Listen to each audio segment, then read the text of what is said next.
Good evening, everyone. I'm Elizabeth Farrelly, welcoming you here to The Sydneyist, a weekly conversation about the city we love. Our motto is much curiosity, a smidgen of cheek, and definitely no whinging. We're broadcasting here at Eastside Radio from the Ellen Slate studio down in the dark basement on 89.7 FM or streaming on eastsidefm.org. Tonight on The Sydneyist, we're welcoming our very first developer. Neville Fredericks is an unusual developer, having bookended a political and development career with life, first of all as a dairy farmer, and more lately as an advocate of a radically different form of urbanism, that is, walkable towns and cities. With me in the studio now is Neville Fredericks, who is a developer and has also been many other things. Neville, welcome, and thank you for being here. Thank you, Elizabeth. Pleasure to be with you. I say developer, but really I want to say farmer turned mayor turned architecture patron turned developer turned advocate, which makes for a very interesting trajectory. And I have to mention that I remember first years and years and years ago as an architecture student, we all pored over Glenn Murcutt's beautiful Fredericks house, which was one of there were 3 or 4 houses that were really iconic and that really made Glenn famous back in the 80s. So I just want to ask you first, what inspired that house?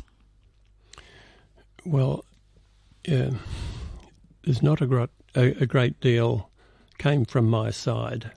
It was a very random thing. I asked a friend, we were going to build we'd sold our dairy properties. We're going to build a house. We'd bought a rainforest block in Jamberoo. Who were the best architects? And she gave me 2 names, Sydney names. The first one didn't answer. The second one was Glenn. He picked up the phone. He picked up the phone and said, where are you? I said, where it is and who I was. He said, I'll be down on the weekend. So he came down, he looked at the site, said, like the site, like the client. I said, I like the architect. Let's go. And he said, here's a plan. I've been working on something like this. So within 2 weeks, we'd settled on a plan. That's great. And away we went from there.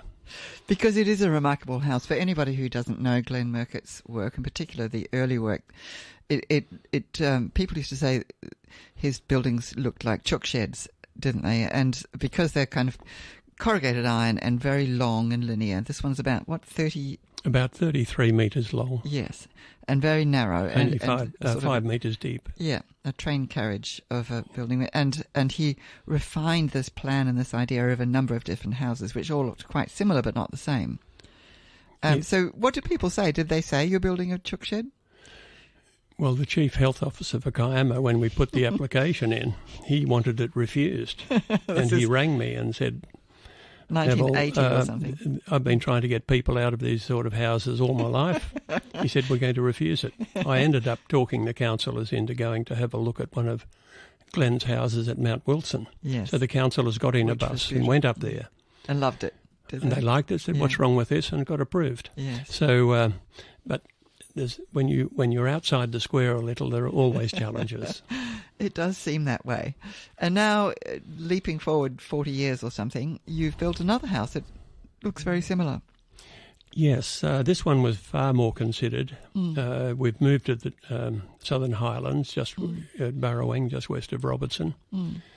And we knew we wanted a high-energy efficiency house, and we engaged with a fellow who helped us in that arena, a guy called Andy Lehman, and an architect called Matt Day, who had been to a couple of Glenn Murcutt's masterclasses, so we were on the right page. Yes. But this time we focused on getting a very high energy efficiency home, and we achieved a 10-star rating, the first large house in the state for a 10-star 10 stars, rating. that's pretty amazing. Under the new NatHERS, or about to be introduced NatHERS system. Yes. It's a modified Victorian system. And it's a remarkable house to live in that regard. So what do you have to do to get 10 stars, just as a matter of fact? Because it was 5 and then it was like 6 was a lot, and now there's 10. That's astonishing. Well, it has to be well sealed, it has to be facing due north, to get lots of glass on the north side to collect the winter sun. Yeah. A lot of masonry inside to store the heat that comes in during a sunny day. So a big thick slab and a slab, and we have limestone because it's very porous and big surface area of the block. Limestone walls or sandstone block walls. Oh, lovely. And exceptionally good insulation, and shaded on the east-west side so that you don't get thermal loadings in summer. Wow. And so you put all of that together, and if it's well executed, you'll get a high rating. And this house is even longer. Yes, it's about 50 metres long. It's a multi-generational house. My daughter and her family are living at one end and my wife and I at the other. Oh, wonderful. And we have a common space in the middle. Oh, isn't that lovely? It's a diagram of perfect family life, isn't it, really? Lovely. So, look, let's go back even before the Murcutt House, because you became, I guess, an alderman back in those days, a councillor on, was it Kiama Council? Kiama Council, and then mayor. Yes, right? In 1971 I became a councillor. I'm 80 now. Were you driven by some passion for town planning or something? I'd run out of things to do and my mind needs activity, I guess. And I'm bored, let's get elected. And so I became elected, and then on the next round, 1974, I was elected mayor. Yes. And that was quite a ride, actually. That was a very bumpy ride because the council was broke. Oh, and, excellent.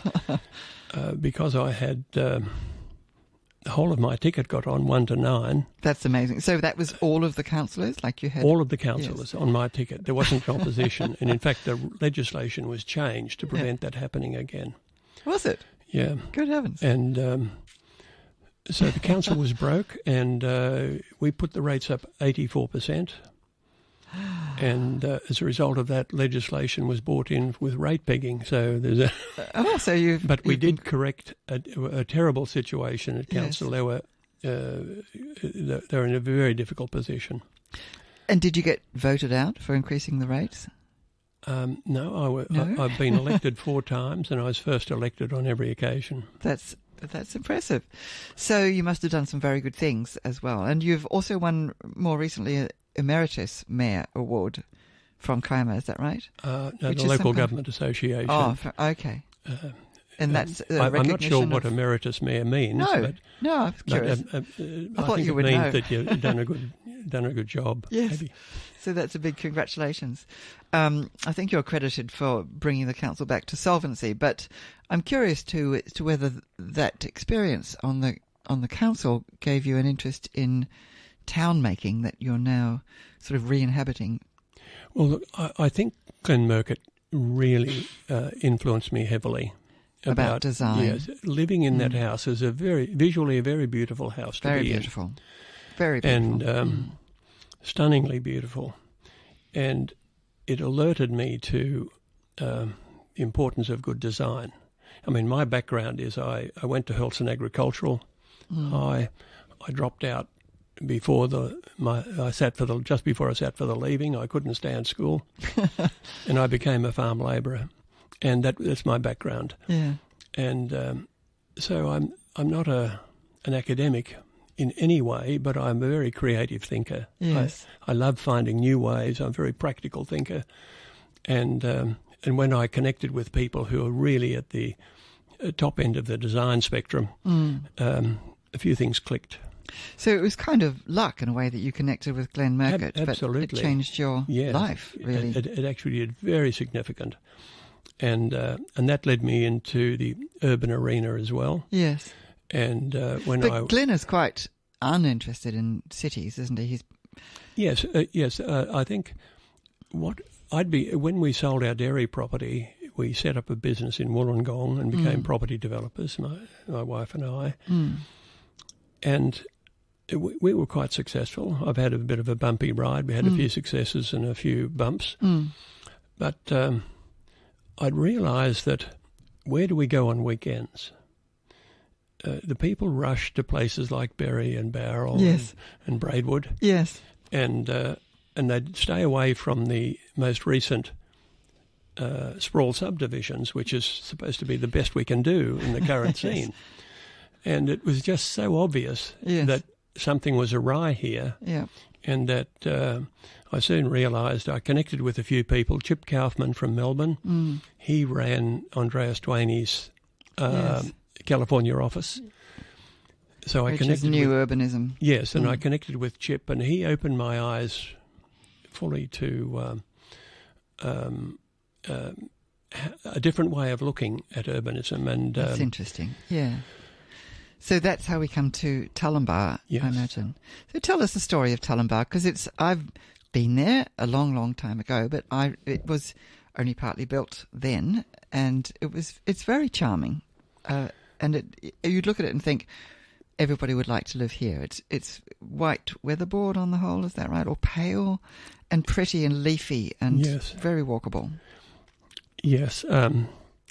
Once I was introduced to the concept of creating new townships, I had a partner I was in a full partnership with a bank at that time, and we had bought these two properties. With the purpose of developing a little town? Well, no, not with really. That purpose, but once we'd got them, shortly after they were zoned, and we were doing other development elsewhere, and we weren't quite ready for this.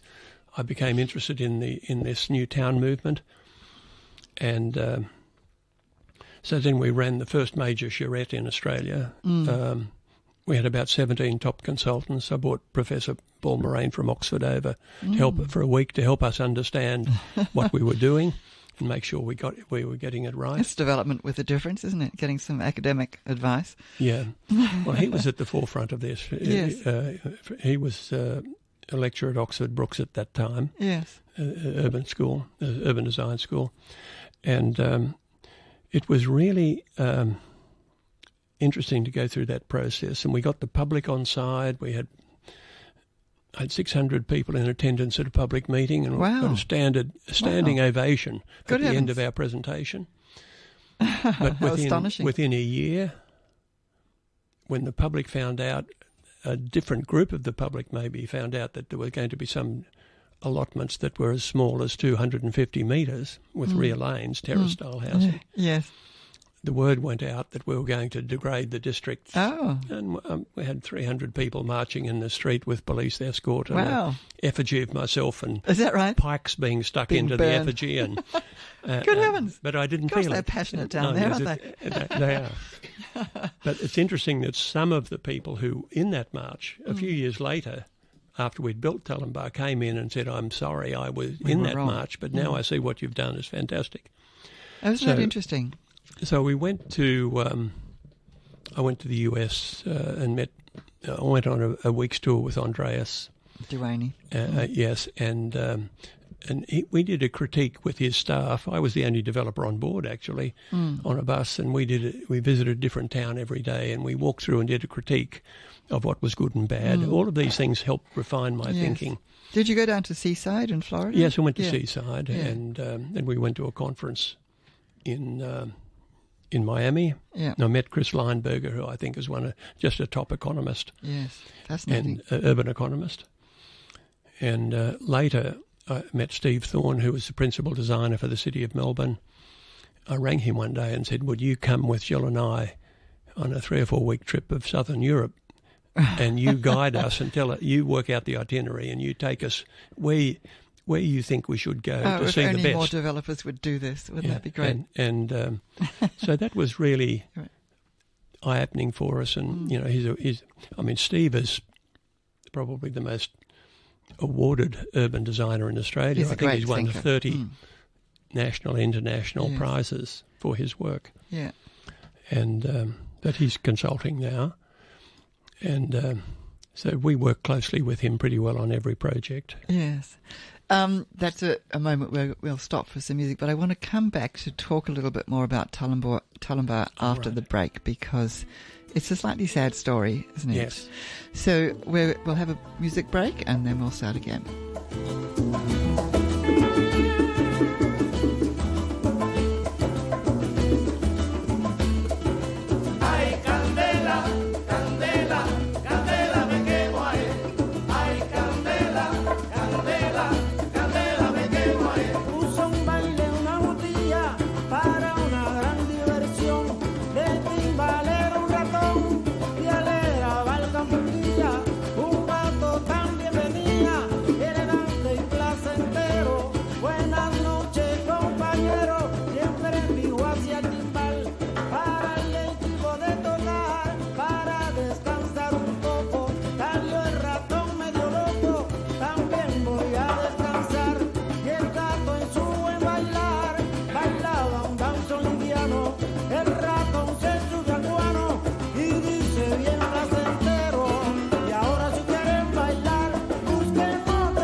talking streets and walking, and that is music to walk down the street to. Candela by Buena Vista Social Club, 1997. I'm Elizabeth Farrelly, here with you on the Sydneyist in the Alan Slate studio at Eastside Radio 89.7 FM, and I'm speaking with Neville Fredericks, who is a developer, but a developer with a great deal of difference. And we've been talking about a development from the 90s, wasn't it? We planned it in late 90s, mid to late 90s. Yes. Called Tullambar. It's down near Albion Park. West side of Albion Park. Yes. Sometime south of Sydney. But it is extremely pretty and charming. But tell us now, Neville, if you would, what happened with Tullambar? Yes, well, in the design phase, we adopted the philosophy of building a new town, a new walkable town, with about 60% of residents being within 500-metre walk of the town centre, traditional town centre. Yeah. And once we got the approval after some considerable court battles, yes. And in 2005, after all of our approvals came through and construction certificates, we started work. We decided to build the first 30 dwellings in the main street to demonstrate the philosophy, how they should be built. And the way we did that, I had Steve Thorne from Melbourne come up. He was the lead. And what were they like, the houses? Were they terrace houses or were they... No, they're freestanding homes. Yes. Yeah, and even though they have rear access, they were freestanding homes, a couple of duplexes. And we had 5 other architects we knew who were quite competent in traditional architecture. And so we gave each one 3 or 4 blocks of land and said, we want you to come back in 2 days with sketch plans, hand sketches of the houses you're going to design. And then we'll do a critique of them. Yes. You go away and refine them. And then we'll give those plans to a project builder draftee. Now, that way we could retain the economy. Yes, yes. And... so we had good architectural design, but with economy built in. That was clever. And that worked, actually. And so we'd started on the construction board about all of our trunk services in. We built the roads and drainage and services, built the first 30 homes just in time for the GFC to hit. And we had just bought our partner out. And I was at full project exposure. And depressing. At the end of that time, the bank said, as soon as the finance facility rolled, they said, please pay us back. And we're not going to continue. And at that time, it was almost impossible to refinance a project in regional New South Wales. And that went on for 2 to 3 years. Heartbreaking. And in that time, we lost our momentum. And eventually... We went on with some more development there, but the bank had the handbrake on. They wouldn't have, they didn't allow me to express myself fully, and eventually they asked us to sell, and we had no alternative. So it's a project we didn't finish, but there are enough elements there to be quite attractive and quite interesting. How many people or how many houses? It was planned for 2,000 dwellings, 5,000 people. Yeah, and how many got built in the end? Probably under our jurisdiction, probably 300. Yes, so less than half. Oh, well, less than half. But the focus was to be around the town centre. If you're going to have a genuinely sustainable place that's attractive for people to live in with diverse housing, you need about the optimum is to have 5,000 people because that will drive the commercial services, the retail services, and especially a grocer of about 1,200 metres. And that's large enough for them to provide all of your weekly needs at reasonably competitive prices. And it gets back to the commerce. If you can't do that, it won't be functioning as well as it needs to function if it's going to be genuinely sustainable. So that actually brings me to what I wanted to ask you next, which is what, even though Tullambar sort of came to a shuddering halt in a way, there's a whole lot of things that you've obviously learned out of that, which you're taking forward now. How would you describe what you learned from that experience? apart from banks are horrible. Well, what that experience did, it led me to engage very closely with some of the leading minds in the world on urbanism. It's a genuinely sustainable urbanism that will deliver communities that are socially and culturally vibrant. Yes. And attractive places to visit, not just to house people, but create a modern township that everyone wanted to visit. And now we haven't done that in Australia for 100 years. No, we have not. So that's what we set out to do. The whole learning process was just a remarkable thing for me. And I'm now equipped to do this really well. That's excellent. So I think I've read that you had to write your own development control plan for Talumbar. But if you were writing a DCP now for a new village or town, what would it say? Well, you would include all of the principles. First of all, I'll just touch on some of those. But without going into the detail, you need a grid street pattern. Yes, like a square grid or rectilinear grid. Yes, that's right, a rectilinear grid. And quite narrow streets. Streets are designed to calm traffic. Yes, not build a good, decent, wide road and put up speed bumps, but rather build it. Make it a bit more so difficult. Drivers naturally are cautious, and that improves the resident amenity dramatically, and it reduces accident risk. Yes. You have diversity of housing choice, especially close to the centre. You have a traditional main street. So do you include apartments and shop top housing and apartments, and you cater for retirement community and downsizers, and double singles and triple singles and multi-generational units. And do you have a height limit that governs that, or how does that?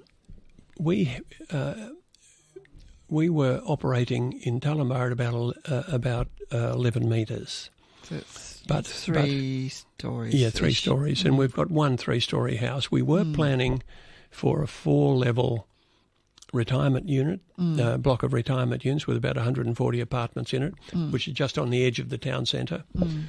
And would that work for walk-up? It'd be walk-up? No, it was... You would have a lift. It would be lift, retirement units. Yeah, both would have to. Yes. But the aim is to cater for all segments of society and for all life stages and lifestyles. And can you make that as a requirement in a DCP? I mean, to that sort of diversity? If you would need different regulations to what we have at the moment. Yeah. Chip Kaufman, when he originally advised us, said, okay, you want to build this, but you're not going to be able to build it unless you have a set of regulations that enables it to be built. So we approached council and said, can we write this? And we had Wendy Morris from Melbourne. I don't know if you know Wendy. I know Wendy. Mm-hmm. She's good value. Wendy and I and a town planner from council, we produced the document and then we presented it to council, and a little bit of fiddling and they adopted it. 5-4. Close. Just. And that enabled us to do things like have a front setback of 1 metre. Yeah. Instead of, half a dozen metres or something? Yes, yes. And we mandated a veranda on the front of every house. Yes. So that you could have that social interaction.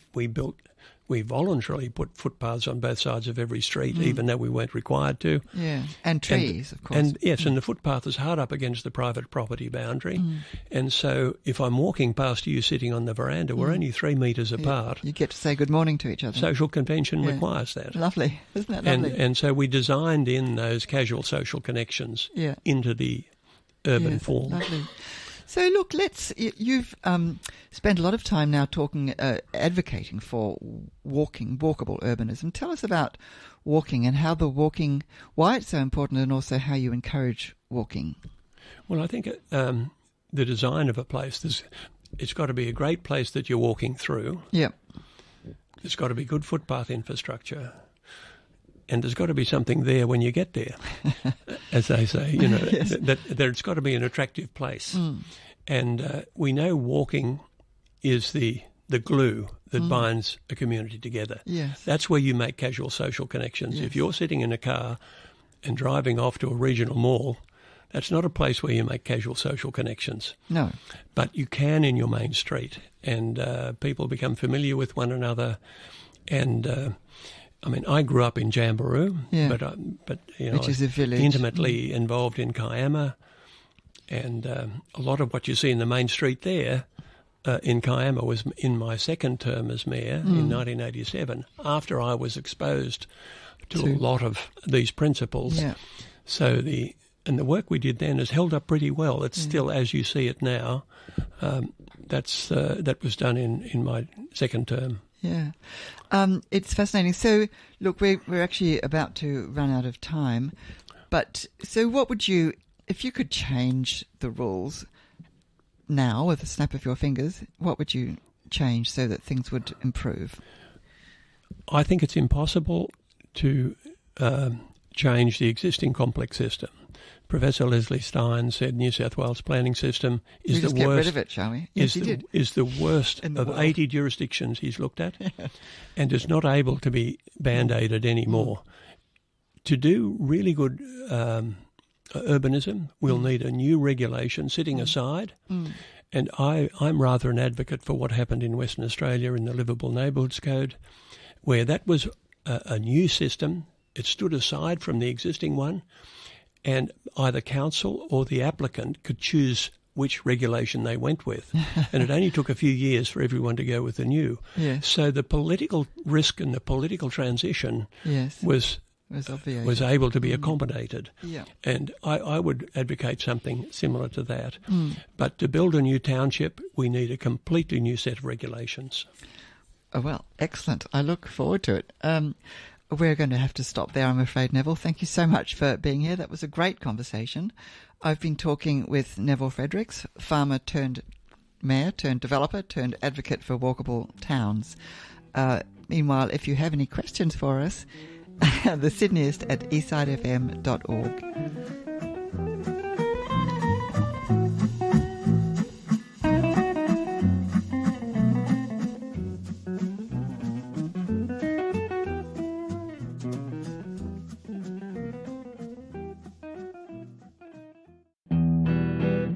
Hello, city dwellers. Ever wondered what makes Sydney tick? Well, hold on to your skyscrapers because the Sydneyist is about to unravel the secrets of the concrete jungle like never before. Together, we'll explore this vibrant metropolis from its foundations to its penthouses. We're not just talking about bricks and mortar, we're talking the soul of Sydney. I'm Elizabeth Farrelly. Join me Thursdays at 6 p.m. for the Sydneyist.